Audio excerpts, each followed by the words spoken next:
Good evening बच्चों, कैसे हैं आप लोग? आई होप सभी अच्छे होंगे। चलिए हम लोग आज अपना नया चैप्टर ट्रिग्नोमेट्री है, क्लास 11 का चैप्टर नंबर 3 है। मोस्ट इंपॉर्टेंट है बच्चों, आगे फ्यूचर तक के लिए बहुत इंपॉर्टेंट है। क्लास 12 में भी आप इन्वर्स ट्रिग्नोमेट्री पढ़ोगे, वहाँ भी इसकी बहुत जरूरत पड़ेगी। डिफरेंशिएशन पूरा कैलकुलस में बहुत जरूरत पड़ती है। तो ये मान के चलिए ये बहुत इंपॉर्टेंट टॉपिक है। और ये वीडियो मैं इसलिए बना रहा हूँ ताकि जो बच्चे 12th में हैं, जिन्होंने 11 ट्रिग्नोमेट्री सही से नहीं पढ़ा है या ट्रिग्नोमेट्री भूल गए हैं, तो उन लोगों को बहुत फायदा होगा। और बिल्कुल बेसिक से हर एक चीज़ को क्लियर करते हुए हम लोग लेके चलेंगे, जिससे किसी बच्चे का ट्रिग्नोमेट्री में ये टेंशन नहीं रहेगा कि सर मुझे ट्रिग्नोमेट्री नहीं आती। बहुत सारों को डर भी लगता है ट्रिग्नोमेट्री से, लेकिन डरने की बात नहीं है। आप सही तरीके से पढ़ोगे, फॉर्मूले याद करोगे। बस फॉर्मूले याद नहीं करता बच्चा, वहाँ डर लगता है। तो कुल मिला के जो डर है वो दैट इज इक्वल्स टू आलस। ठीक है, चलिए स्टार्ट करते हैं बच्चों। आप लेक्चर देखना, बहुत अच्छा लगेगा, टेंशन मत लीजिएगा।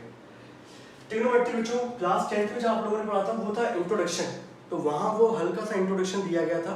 वहाँ जो आपने काम किया था वो राइट एंगल ट्रायंगल पे काम किया था, है ना। अब आपको एक्यूट पे भी काम करेंगे, आप ऑब्ट्यूज पे भी काम करेंगे। अब आप बहुत वास्ट तरीके से ट्रिग्नोमेट्री को पढ़ेंगे। तो बहुत ही शानदार चैप्टर है, बहुत मजा आता है पढ़ने में। और मेरा ये मान के चलिए बहुत फेवरेट चैप्टर में से एक आता है।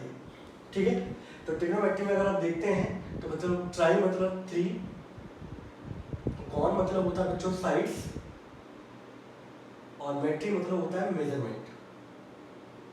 सही है, जब आप ट्रायंगल्स की 3 साइड को जब आप पर्टिकुलर क्या करते हैं, मेजर करते हैं। ट्रायंगल्स के अंदर 3 एंगल्स होते हैं, उनको आप पर्टिकुलर क्या है, मेजर करते हैं। उसके बारे में जो स्टडी होती है वो सारी की सारी हम लोग कहाँ पढ़ते हैं बच्चों, ट्रिग्नोमेट्री के अंदर पढ़ते हैं। ठीक है, अब आप लोगों से मैं पूछूँ, अगर मैं आप लोगों से ये पूछता हूँ बच्चों एंगल क्या होता है, तो बच्चे जब भी पूछा जाता है तो बहुत सारे बच्चे ऐसे होते हैं जिनको एंगल की डेफिनेशन नहीं पता होती। उनसे पूछोगे जब भी आप एंगल क्या होता है तो वो ये बोलेगा सर 30 डिग्री 45 डिग्री।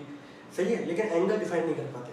तो सबसे पहला बेसिक चीज है बच्चों, वो है हमारा एंगल। ठीक है, तो आप लोग देखो सर, आप लोग सभी लोगों ने पढ़ी हुई वही रे होती है हमारे पास। रे ऐसी होती है जिसका एक फिक्स्ड पॉइंट होता है कि नहीं होता। रे के अंदर क्या होता है बच्चों, एक फिक्स्ड पॉइंट होता है, जिस पॉइंट को हम लोग बोलते हैं क्या बच्चों, वर्टेक्स बोलते हैं। क्या बोलते हैं बच्चों इस पॉइंट को, फिक्स्ड पॉइंट को वर्टेक्स बोलते हैं। अब ये रे है बच्चों, ये रे रोटेट करते करते बच्चों यहाँ पहुंच गई। ये रे रोटेट करा इसने, यहाँ पहुंच गई। तो यहाँ जो ये अमाउंट ऑफ रोटेशन है that is denoted as angle. तो एंगल की डेफिनेशन क्या है बच्चों, simply the amount of rotation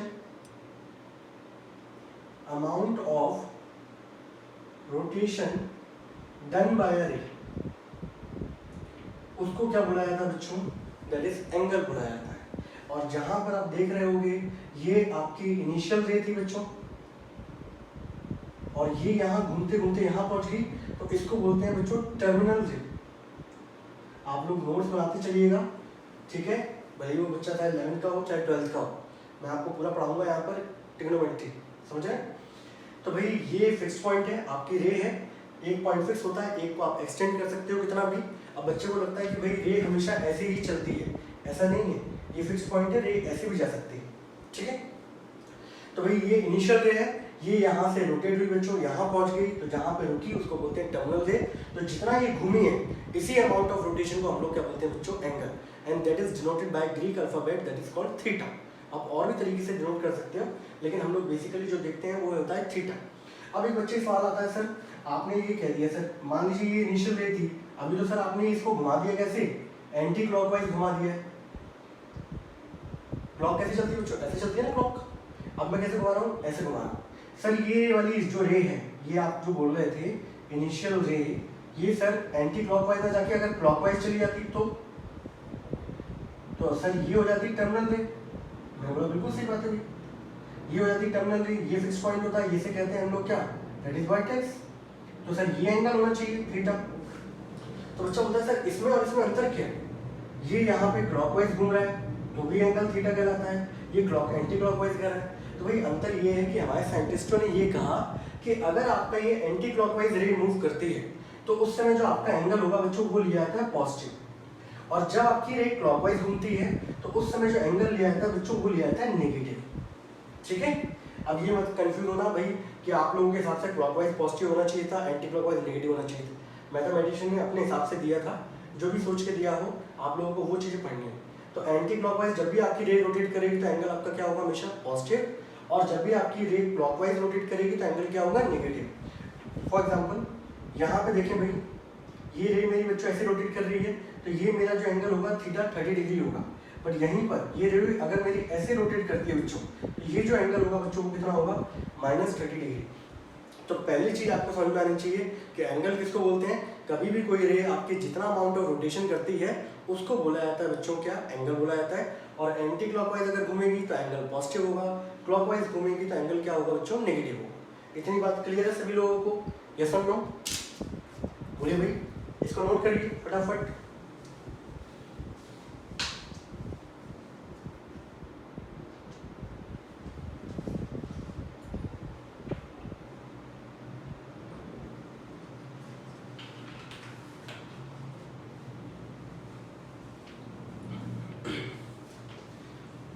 मैं एक भी पॉइंट नहीं छुड़ाऊंगा आप लोगों को, सारा पढ़ाऊंगा, सही है। अब जो भी था ऑनलाइन में जो भी नाटक चल रहा था उससे जो नुकसान होगा उसकी भरपाई तो करनी पड़ेगी ना। अच्छा भाई, अब देखिए ना, एंगल को बच्चों हम लोग नापने के लिए 3 तरीके होते हैं हमारे पास, और भी बहुत सिस्टम्स होते हैं। लेकिन हम लोग क्या है, एंगल को जो मेजर करते हैं बच्चों, वो नापते हैं बच्चों क्या, डिग्री में। जैसे लेंथ होती है ना, मीटर, सेंटीमीटर, मिलीमीटर, इस तरीके से ऐसी एंगल को नापने की क्वांटिटी होती है। तो एंगल को जो मेजर किया जाता है बच्चों, वो किस में मेजर किया जाता है, डिग्री में। दूसरा होता है बच्चों रेडियन, और तीसरा होता है बच्चों ग्रेड। ये क्या है, ये जो सिस्टम है ग्रेड वाला, ये हमारे यहाँ नहीं चलता। हमारे यहाँ 2 ही सिस्टम चलते हैं, एक डिग्री और एक रेडियन। और इसमें ही सबसे ज़्यादा जो यूज़ होता है बच्चों वो होता है रेडियन। ठीक है, मैं आपको बताऊंगा क्यों यूज़ होता है रेडियन, क्योंकि ये रियल नंबर के साथ काम करता है बच्चों। किसके साथ काम करता है, रियल नंबर के साथ काम करता है। ठीक है, तो हमारे इंडिया में जो यूज़ होता है बच्चों वो डिग्री और कौन सा होता है, रेडियन। ये अमेरिका में यूज़ होता है, और भी सिस्टम्स होते हैं। ठीक है, तो भाई हम लोग जो एंगल को नापेंगे वो किस में नापेंगे, या तो डिग्री में नापेंगे या तो किस में नापेंगे, रेडियन में। और उसमें मोस्ट पॉपुलर जो हम लोग काम करेंगे वो किस में काम करते हैं बच्चों, रेडियन में, क्योंकि रेडियन रियल नंबर के साथ काम करता है। जैसे मान लीजिए फॉर एग्जाम्पल यहाँ बच्चों मैंने ऐसे लिखा, सपोज ये 10 है, ये 20 है, ये 30 है।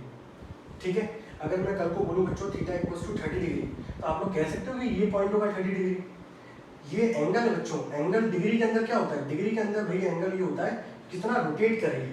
तो ये जो पॉइंट है वो रोटेशन को डिनोट नहीं कर पाएगा, इसलिए हम लोग डिग्री का ज़्यादा यूज़ नहीं करते हैं। तो डिग्री को हम लोग ग्राफ में प्लॉट नहीं कर सकते, जबकि रेडियन रियल नंबर के साथ करता है काम, और रियल नंबर को हम लोग पर्टिकुलर ग्राफ में प्लॉट कर सकते हैं। दैट्स वाई सबसे ज़्यादा काम हमारा किस पे चलता है, रेडियन पे चलता है बच्चों। मेरी बात समझ में आई?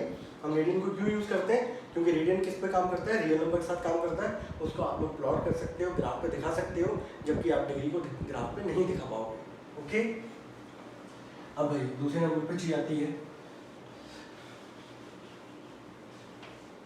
अब भाई यहाँ पे हम लोग डिफाइन करना चालू करते हैं बच्चों। अच्छा, एक चीज देखिए, मैंने बोला बच्चों 1 कंप्लीट रिवॉल्यूशन। ठीक है, सभी लोग पढ़ के आए हुए हो, 9th से भी पढ़ के आए हो। 1 complete revolution that is OCR। ठीक है, आपको पता है कि जब ये सर आपकी इनिशियल रे है ना, ये क्या बच्चों, इनिशियल रे, ये घूमते घूमते बच्चों यहीं पे पॉइंट पे फिर पहुंच जाए, तो यहीं पे पहुंचने पे यही पॉइंट, यही रे क्या बन जाती है बच्चों, टर्मिनल रे। तो ये जब पूरा एक चक्कर लगाती है उसको बोला जाता है बच्चों क्या, 1 कंप्लीट रिवॉल्यूशन। और आप लोग क्लास 9, 10 में पढ़ के आ चुके हो कि 1 कंप्लीट रिवॉल्यूशन के अंदर कितना एंगल का वो होता है, that is equals to 360 degree. ठीक है, अब मैं आपको बताता हूँ डिग्री क्या होता है बच्चों। अब हम लोग डेफिनेशन देखते हैं भाई डिग्री, सही है, पहले नंबर पे डिग्री क्या होता है बच्चों, जब आप पूरे 1 कंप्लीट रिवॉल्यूशन को 360 से डिवाइड करते हो बच्चों, तो उस समय जो रिजल्ट आता है दैट इज कॉल्ड 1 डिग्री। उस जगह जो एक पार्ट बनेगा वो क्या कहलाता है बच्चों, 1 डिग्री कहलाता है। ये पूरा हिस्सा बच्चों इसके 360 टुकड़े कर दो, इस पूरे सर्कल के 360 टुकड़े कर दो, तो जो पहला एक हिस्सा बनेगा दैट इज कॉल्ड क्या, 1 डिग्री।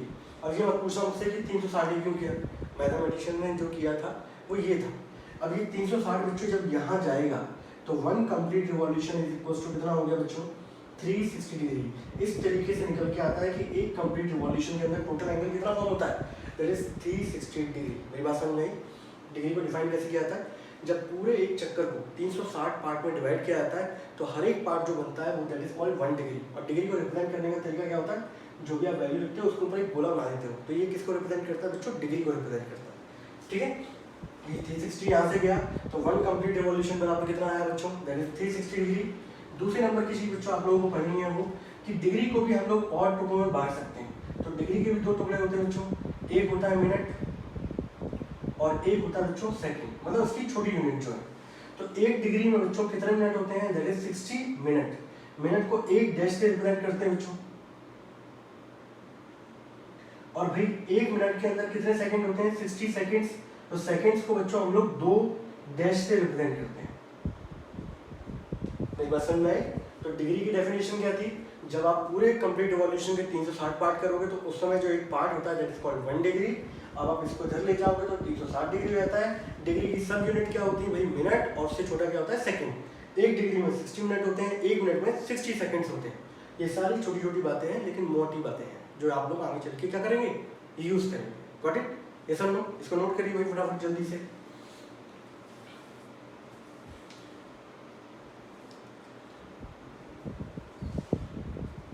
बता दें बच्चों इसको।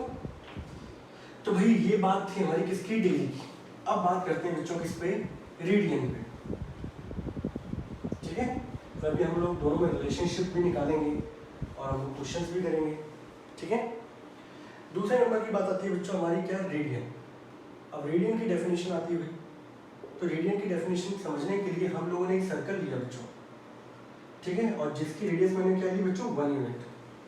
ठीक है, तो 1 यूनिट में देखा ना, आप लोगों को पूछा मैंने, अगर यहाँ पे पूछूं मैं आप लोगों से लेंथ ऑफ आर्क, तो आप लोग बोलते हो लेंथ ऑफ आर्क क्या होता है, सर सर्कल का एक टुकड़ा होता है। तो यहाँ पे अगर एक देखो, ये सर्कल है बच्चों, इस सर्कल पे अगर मैं एक लेंथ ऑफ आर्क खींचता हूँ, वो भी कितने यूनिट की, 1 यूनिट की। तो भाई अगर मैं इसको ज्वाइन करूंगा यहाँ पर, तो ये भी रेडियस कितनी है, 1। तो इस समय जो एंगल बनेगा दैट इज कॉल्ड 1 रेडियन। ये क्या होगा बच्चों, 1 रेडियन। तो भाई डेफिनेशन क्या है कि एक यूनिट सर्कल पर, यूनिट सर्कल का मतलब ये था, रेडियन में यूनिट सर्कल का मतलब ये था कि जिसकी रेडियस क्या होगी बच्चों, दैट इज 1 यूनिट। तो यूनिट सर्कल में जब रेडियस आपकी 1 यूनिट होती है, उस समय आप लोग जितना लेंथ ऑफ आर्क खींचते हो, सही है, उससे बनने वाला जो एंगल होता है सेंटर पे दैट इज कॉल्ड रेडियन। अगर आप 1 यूनिट की लेंथ ऑफ आर्क खींचते हो भाई, तो एंगल जो बनेगा बच्चों वो कितना बनेगा, 1 रेडियन। यही मैंने सर्कल बच्चों ये लिया, ये सेंटर मेरा, ये रेडियस है बच्चों 1 यूनिट। अब यहाँ पे जो लेंथ ऑफ आर्क मैंने खींची है बच्चों दैट इज 2 यूनिट। तो यहाँ जो सेंटर बनेगा एंगल वो क्या होगा बच्चों, 2 रेडियन। ठीक है, अगर कल को बच्चों में अगर यहाँ पे ये सर्कल है मेरा, यहाँ पर ये रेडियस है मेरे पास 1 यूनिट, कल को अगर मैं 4 यूनिट यहाँ पर लेंथ ऑफ आर्क में कितना खींच देता हूँ, दैट इज 4 यूनिट। तो मेरा जो एंगल बनेगा दैट इज कॉल्ड 4 रेडियन। तो रेडियन की डेफिनेशन क्या थी, radian is equals to length of arc in a unit circle. किसी भी सर्कल में, यूनिट सर्कल में जिसकी रेडियस 1 है, उसमें जितना आप लेंथ ऑफ आर्क खींचोगे वो उतना एंगल जो सबटेंड करेगी सेंटर पे दैट इज कॉल्ड रेडियन। ठीक है, अगर वो लेंथ ऑफ आर्क 1 यूनिट है तो एंगल जो बनेगा 1 रेडियन बनेगा। अगर लेंथ ऑफ आर्क 2 यूनिट है तो एंगल जो बनेगा बच्चों 2 रेडियन। अगर लेंथ ऑफ आर्क कितना है, 4 रेडियन है, तो वो बनेगा बच्चों that is equals to 4 radian. इतनी बात क्लियर मेरी, यस और नो? तो भाई यहाँ पे देखो ना, यहाँ पर एक चीज देखते हैं, जो लेंथ होती है बच्चों, लेंथ इक्वल्स टू 2, 3, 4, 5, तो लेंथ जो है वो किससे काम करती है बच्चों, दैट इज रियल नंबर। सही है, अगर मैं कल को बोलता हूँ कि 1 यूनिट लेंथ है यानी कि 1 रेडियन, और 1 रेडियन यानी कि मैं इसको प्लॉट कर सकता हूँ, यहाँ लिखूंगा तो ये क्या होगा 1 रेडियन। कल को यहाँ पे लेंथ ऑफ आर्क 2 यूनिट है तो 2 रेडियन, तो यहाँ पे डिनोट कर सकता हूँ 2। तो रेडियन जो है वो रियल नंबर के साथ काम करता है, दैट्स वाई सबसे ज़्यादा यूज जो होता है एंगल के अंदर वो रेडियन की यूज़ किया जाता है, क्योंकि ये किस पे काम करता है बच्चों, रियल नंबर पे काम करता है। गॉट इट, यस और नो? नोट करिए इसको फटाफट जल्दी से।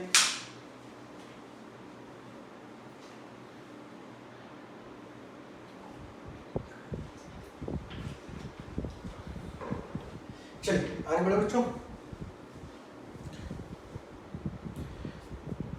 अच्छा भाई, रेडियन को हम लोग डिनोट कैसे करते हैं, 1 रेडियन इज इक्वल्स टू बच्चों 1 पावर r या 1 की पावर c, ऐसे लिखते हैं। ये c क्यों आता है बच्चों, रेडियन जो काम करता है ना वो सर्कुलर मेजर के लिए काम करता है बच्चों, सर्कुलर मेजर के लिए काम करते हैं, इसलिए इसके ऊपर क्या आता है बच्चों, चांदा जैसे क्या आता है, c आ जाता है। ठीक है, अब मैं जरा आपको थोड़ी सी और अच्छी बातें बताऊं जरा। तो रेडियन क्या है बच्चों, जितना लेंथ ऑफ आर्क आप खींचोगे उतना ही आपका क्या बनता है, एंगल बनेगा, वही कहलाता है, जो होगा वो क्या कहलाएगा, रेडियन कहलाएगा, है ना, यस और नो? अब भाई आप लोग जानते हो कि वन कंप्लीट रिवॉल्यूशन में, सही है, वो कितना डिग्री एंगल बनता है बच्चों? 360 डिग्री। अब एक चीज देखो जरा मुझे कि यहाँ पर अगर मैं आप लोगों से बोलूँ वन कंप्लीट रिवॉल्यूशन का मतलब ये है कि यहाँ से चले थे हम लोग, ठीक है, ये रेडियस कितनी थी बच्चों? 1। यहाँ से चले और यहीं पर आ गए, यही तो मतलब है। अब बच्चों यहाँ से चले और यहीं पर आ गए हम लोग, तो मैंने कितना लेंथ ऑफ आर्क खींचा? तो आप बोलोगे सर ये तो क्या है, सर्कमफ्रेंस ऑफ सर्कल के बराबर है। तो वन कंप्लीट रिवॉल्यूशन, मैं रिलेशनशिप निकालना दोनों डिग्री और रेडियन के बीच में, तो वन कंप्लीट रिवॉल्यूशन जो होता है वो बराबर किसके होगा? सर्कमफ्रेंस ऑफ द सर्कल, है ना। उस समय जो एंगल बना वो डिग्री में कितना था? 360 डिग्री। तो लेंथ ऑफ आर्क जो होती है बच्चों वो कितना होगा? Circumference of circle, that is 2 pi r, बराबर क्या हो गया? 360 डिग्री। रेडियस कितनी बच्चों? 1, तो 2 पाई इंटू 1 बराबर क्या हो गया? 360 डिग्री। 2 पाई यहाँ पे रेडियन बराबर क्या हो गया? 360 डिग्री। भाई रेडियन किससे काम करता है? लेंथ ऑफ आर्क पे काम करता है। यहाँ पे कितनी लेंथ ऑफ आर्क खींची गई? सर्कमफ्रेंस ऑफ सर्कल के बराबर, और सर्कमफ्रेंस ऑफ सर्कल कितनी होती है बच्चों? 2 पाई आर। तो ये बच्चों मेरा रेडियन में एंगल आ रहा है। 2 से जब मैं इसको काटूंगा तो यहाँ पे निकल के आया पाई रेडियन बराबर, that is 180 degree. Pi radian बराबर कितना आया बच्चों? 180 डिग्री। आप लोग जानते हो कि पाई कैसा नंबर है बच्चों? इर्रेशनल नंबर है, 3.1428 दैट इज टू 1। तो हम लोग क्या करते हैं, इसकी अप्रॉक्सीमेट वैल्यू रख लेते हैं बच्चों 22.7, ठीक है। तो अगर मैं यहाँ से एक रेडियन की वैल्यू निकालूं बच्चों 1 की पावर 6, तो वो कितना हो जाएगा? 180 अपॉन पाई। और पाई की जगह अगर मैं 22/7 रख देता हूँ बच्चों यहाँ पे, 180 अपॉन 22/7, और इसको जब मैं सॉल्व करूँगा तो ये सॉल्व करने में मेरा बच्चों रिजल्ट जो आएगा वो आएगा 57.29। कितना आ रहा भाई? 57.29 डिग्री, ठीक है। तो इससे जो पता चला, ये आपको बस याद नहीं करना है, समझा रहा हूँ मैं, ठीक है। तो यहाँ से ये पता चलता है भाई कि मेरा जो 1 रेडियन होता है वो बराबर कितना होता है? 57.29 डिग्री के बराबर होता है बच्चों, ठीक है। अच्छा, इसी रिलेशन से बच्चों अगर यहाँ पे देखो भाई पाई रेडियन बराबर है 180 डिग्री की, अगर मैं 1 डिग्री की वैल्यू निकालूंगा बच्चों तो पाई अपॉन कितना हो जाएगा? 180 हो जाएगा। अब अगर मैं पाई के 22/7 रख देता हूँ तो ये जो वैल्यू आएगी बच्चों 1 डिग्री बराबर, तो 1 डिग्री बराबर आता है 0.0174, ये वैल्यू आती है ना 0.01754, दैट इज रेडियन। तो 1 डिग्री में कितने रेडियन होते हैं भाई? 1 डिग्री के अंदर होते हैं 0.01754 रेडियन होते हैं, ठीक है। ये सिर्फ निकाल के समझाना था और कुछ भी नहीं था। मैं आपको बताऊँ, आपको जो मेन याद रखना है वो ये याद रखना है बच्चों, ठीक है। ये मैं डिराइव करके इसलिए दिखाता जा रहा हूँ ताकि आप लोगों के अंदर तक पहुँच जाए मेरी बात समझ आ रही है। ये सिंपली वैल्यू मैं निकाल के दिखा दिया, आप लोगों को याद नहीं करनी, ठीक है। बस ये याद रखना कि पाई जो रेडियन होता है वो बराबर कितना होता है बच्चों? 180 डिग्री के बराबर होता है। ये इंपॉर्टेंट रिलेशनशिप है, ये दोनों के बीच का है कि रेडियन को डिग्री में कन्वर्ट करने के में हम लोग आगे इसको यूज भी करेंगे, ठीक है। इसको नोट कर लीजिए भाई सभी लोग।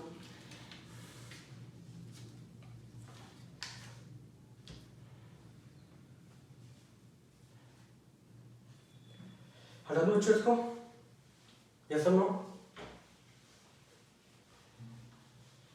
अब बच्चों यहां पर मैं आपको बताता हूं,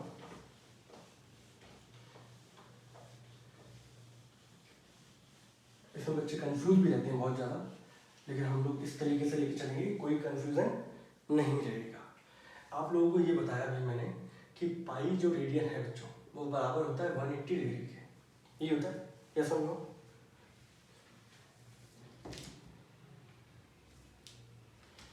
ठीक है, पाई रेडियन बराबर होता है बच्चों 180 डिग्री के। आप लोगों से कन्वर्जन पूछा जाएगा कि भाई इसको कन्वर्ट करो, अभी ये डिग्री में है तो रेडियन में कन्वर्ट करो, रेडियन में तो डिग्री में कन्वर्ट करो। तो आप लोग कैसे कन्वर्ट करोगे? तो हम लोग थोड़ा सा लॉजिकल लेके चलते हैं। लॉजिकल तरीका ये है भाई कि अगर मुझे यहाँ पे 30 डिग्री निकालना है, सही। अच्छा एक चीज़ देखो ना, ये 1 पाई रेडियन बराबर 180 डिग्री है, अगर मैं इसको 2 से मल्टीप्लाई कर दूँ बच्चों तो ये 360 हो जाएगा, तो ये कितना हो जाएगा? 2 पाई। तो यानी कि 360 डिग्री बराबर क्या होता है? 2 पाई रेडियन होता है। अगर बच्चों इसको मैं 2 से डिवाइड कर देता बच्चों, 180 को अगर आप 2 से डिवाइड करोगे तो यहाँ पाई/2 हो जाएगा, तो 180 से काटोगे बच्चों कितना आ जाएगा? 90 डिग्री। तो यानी कि 90 डिग्री बराबर कितना होता है बच्चों? पाई/2। ये हम लोग सब लॉजिकल चल रहे हैं। 360 के बराबर क्या होता है बच्चों 2 पाई। ठीक है, अब किसी बच्चे के दिमाग में आ रहा होगा सर आपने यहाँ पे पाई की वैल्यू क्यों नहीं रखी 22/7। तो भाई 22/7 अगर आप पाई की वैल्यू रखोगे तो वैल्यू बहुत गंदी आएगी, तो उसको याद करने की कंपैरिजन में 2 पाई को याद करना बड़ा आसान है। 90 वैल्यू पाई/2 है, आप यहाँ पे पाई के 22/7 रखो, सही है। 22/7 डिवाइड बाई 2 काटोगे ये कितना आएगा 11/7। अब 11/7 को जब आप सॉल्व करोगे तो 7 हो जाए 7, ये कितना आ जाएगा भाई 4 आ जाएगा, 7 5 35 और 7 7 जा 49, 1.57 ये आ जाएगा भाई रेडियन में। तो ये जो वैल्यू है बच्चों इसको याद करना आसान है कि पाई/2 का आसान है, तो बच्चे बोलेंगे सर पाई/2 का आसान है, दैट्स वाई हम लोग यहाँ पे पाई की वैल्यू नहीं पुट करते। ठीक है, अगर आप पुट करोगे तो बहुत गंदी वैल्यू आएगी जिसको याद करना क्या है अच्छे बच्चों के लिए पॉसिबल नहीं होता। ठीक है, तो हम लोग याद करने के लिए कॉम्प्लेक्स सिचुएशन बचने के लिए पाई की वैल्यू पुट नहीं करते हैं। ठीक है, अच्छा भाई यहाँ पे तो मैंने 2 से डिवाइड कर दिया बच्चों, कल को अगर मैं बच्चों इसको 3 से डिवाइड करता तो यहाँ कितना आया था 60 डिग्री और यहाँ कितना आया था पाई/3। कल को अगर मैं इसको 6 से डिवाइड करूँ बच्चों तो यहाँ कितना आ जाएगा 30 डिग्री, यहाँ कितना आ जाएगा पाई/6। तो ये याद रखिएगा भाई 90 डिग्री पाई/2 के बराबर होता है, 180 डिग्री पाई के बराबर होता है, 360 2 पाई के बराबर होता है और 30 डिग्री जब 30 आएगा तो यहाँ पे 6 आएगा, 60 आएगा तो यहाँ 3 आएगा। कल को बच्चों अगर मैं इसको किससे डिवाइड कर दूँ 4 से, तो 4 से डिवाइड करूँगा तो यहाँ आएगा 45 डिग्री, यहाँ आ जाएगा बच्चों पाई/4। तो भाई यहाँ पर 45 डिग्री को रेडियन में हम लोग कैसे लिखते हैं पाई/4, 30 को कैसे लिखते हैं पाई/6, 60 को कैसे लिखते हैं पाई/3, 90 को पाई/2, 180 को पाई, 360 को 2 पाई। तो ये सब चीज़ें जो हम लोगों ने निकाली ये सब लॉजिकल तरीके से हम लोगों ने फाइंड आउट करी। Are you getting my point? ये सब लोग ठीक है, ये तो भाई ये हम लोगों ने निकाल लिया, लेकिन हमेशा एंगल ऐसा तो होता नहीं है 30 45 यही आए, कल को हो सकता है 25 हो, 105 हो, तो फिर हम लोग उसको रेडियन में कैसे कन्वर्ट करेंगे। तो उसके लिए मैं आपको रामबाण वाला फॉर्मूला बता रहा हूँ, दैट इज मोस्ट इंपॉर्टेंट है। ठीक है, उसको आप नोट कर लीजिएगा अच्छी तरीके से, और उससे भी मैं ये सब चीज़ निकाल के दिखाता हूँ आप लोगों को। ठीक है, लेकिन लॉजिकल भी आना चाहिए, हर जगह ऐसा नहीं है। तो जो फॉर्मूला जो है रामबाण वाला फॉर्मूला वो क्या है बच्चों, theta degree upon 180 is equals to theta radian upon pi. ठीक है, और ये फॉर्मूला है बच्चों, आपको कुछ भी कन्वर्ट करना हो इसके अंदर पुट कर दो। अगर आपका एंगल डिग्री में है बच्चों तो यहाँ रखोगे, रेडियन में तो यहाँ रखोगे। मैं एक एग्जांपल लेता हूँ, मुझे यहाँ पर एंगल जो है वो 30 डिग्री है। आप सभी लोगों को बताइए 30 डिग्री कितना होता है, पाई/6 होता है रेडियन में। अब इस फॉर्मूले के थ्रू हम लोग लेके चलते हैं, इस फॉर्मूले के थ्रू चलते हैं बच्चों। तो यहाँ मैंने लिखा 30, यहाँ लिखा बच्चों 180, यहाँ पे रेडियन अपॉन क्या होगा पाई। अगर किसी को कुछ नहीं लिखा तो वो क्या होता है बच्चों, रेडियन को डिनोट करता है। ठीक है, इस पाई इससे देखो बच्चों ये कट गया, इससे काटोगे ये 6 आएगा, ये पाई ऊपर गया बच्चों, तो ये कितना हो गया पाई/6। तो आपका जो एंगल होगा रेडियन में वो कितना होगा बच्चों, पाई/6। गॉट इट, यस और नो? ठीक है, अच्छा अगर मान लीजिए फॉर एग्जांपल कोई और एंगल ले लेता हूँ, मान लीजिए 45 ले लेता हूँ बच्चों, थीटा बराबर क्या ले लिया मैंने 45 डिग्री। तो भाई यहाँ फॉर्मूले पुट कर दो, 45 अपॉन कितना हो गया भाई 80, 180, यहाँ पे रेडियन अपॉन क्या हो गया बच्चों पाई। ठीक है, अब आप इससे काटोगे तो ये कितना जाएगा, ये जाएगा 9 5 जा, ये कितना जाएगा 20 जा, ये काटोगे तो 5 4 जा, ये पाई इधर गया तो बच्चों पाई अपॉन क्या हो गया 4। और पाई की वैल्यू क्यों याद पुट नहीं कर रहे हैं, क्योंकि वो कॉम्प्लेक्स सिचुएशन हो जाएगी। ठीक है, तो 45 डिग्री को पाई/4 के कंपेरिजन में याद करने में आसानी होती है एज कम्पेयर टू उस पर्टिकुलर वैल्यू के। तो ये बच्चों ये हमारा वो रामबाण वाला फॉर्मूला है जिसके थ्रू हम लोग किसी भी एंगल को रेडियन में कन्वर्ट कर सकते हैं। इसी फॉर्मूले के थ्रू हम लोग रेडियन से डिग्री में जाएंगे, डिग्री से रेडियन में जाएंगे। मेरी बात क्लियर है? तो ये फॉर्मूला नहीं भूलना आप लोगों को, बेसिक चीज़ें नहीं भूलनी है। वो क्या क्या है बच्चों, ये फॉर्मूला है हमारा। और भाई पाई रेडियन बराबर कितना होता है 180 डिग्री, 2 पाई रेडियन बराबर कितना होता है बच्चों 360 डिग्री, 90 डिग्री बराबर कितना होता है पाई/2, और 30 डिग्री बराबर कितना होता है पाई/6, और भाई 60 डिग्री बराबर क्या होता है पाई/3, 45 डिग्री बराबर कितना होता है पाई/4। ये बेसिक चीज़ें हैं। ठीक है, और ये वाला फॉर्मूला आप लोगों को नहीं भूलना है। गॉट इट, यस और नो? मेरी बात क्लियर है? इतना नोट कर लीजिए बच्चों फटाफट जो भी